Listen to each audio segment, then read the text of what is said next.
Agriculture is the heartbeat of Montana. Millions of acres of Big Sky country, just like these here in Stillwater County, provide the building blocks of life for so many.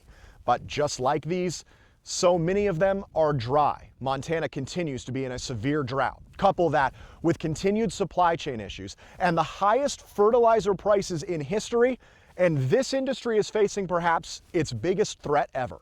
You always have challenges when you're farming. Every year that we farm is different than the previous year.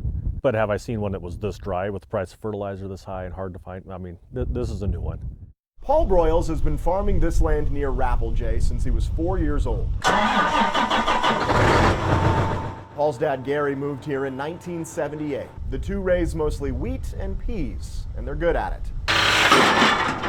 But this year is different. Most of farming is a business to where you put all of your inputs in up front. You know, it's kind of like a high stakes poker game, I guess, but you got to have it all on the table to begin with. The stakes are even higher now because those inputs are more expensive than ever. I use all liquid fertilizer. The cost right now for that product is $4.50.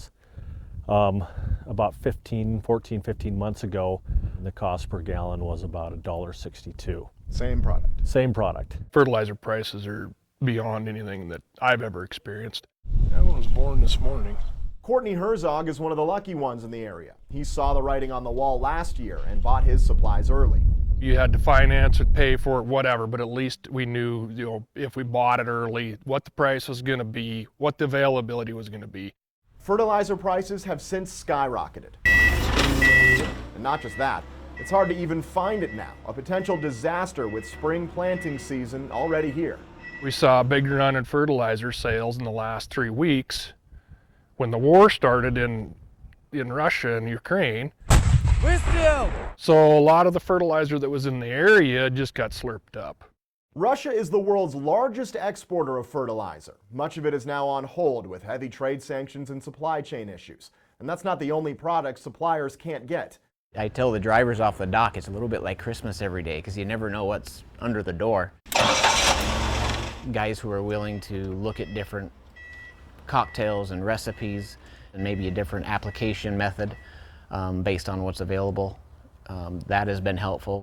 Much of Nathan Haney's Nutrient Ag Solutions warehouse is filled with any herbicide he can get his hands on because many planters are expecting another bad grasshopper season after a mild winter. And that brings us to the biggest issue of all. It is so dry, how do we know how to market when we're not sure we can raise it? According to the U.S. Drought Monitor, over 80% of Montana is in a severe drought, and more than half of it, including much of the state's farmland, falls under the extreme designation. The lack of rain is forcing some difficult decisions.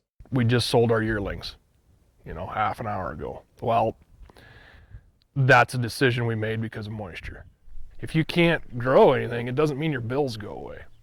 If rain does show up, grain producers could have a banner year. Wheat prices hit an all-time high in early March at nearly $13 per bushel. That's because Russia and Ukraine normally export about 30% of the world's supply. And again, that's on hold. So while you may pay more for a loaf of bread at your local grocery store, that money is more likely to stay home. Even with the challenges of high prices and hard to find products, we could still, overcome all these obstacles. If you could sell wheat at these current high prices, you could lock in a profit. But you couple that with no moisture, that's kind of the conundrum. A problem perhaps unlike any other this industry has ever faced. Casey Conlon, MTN News.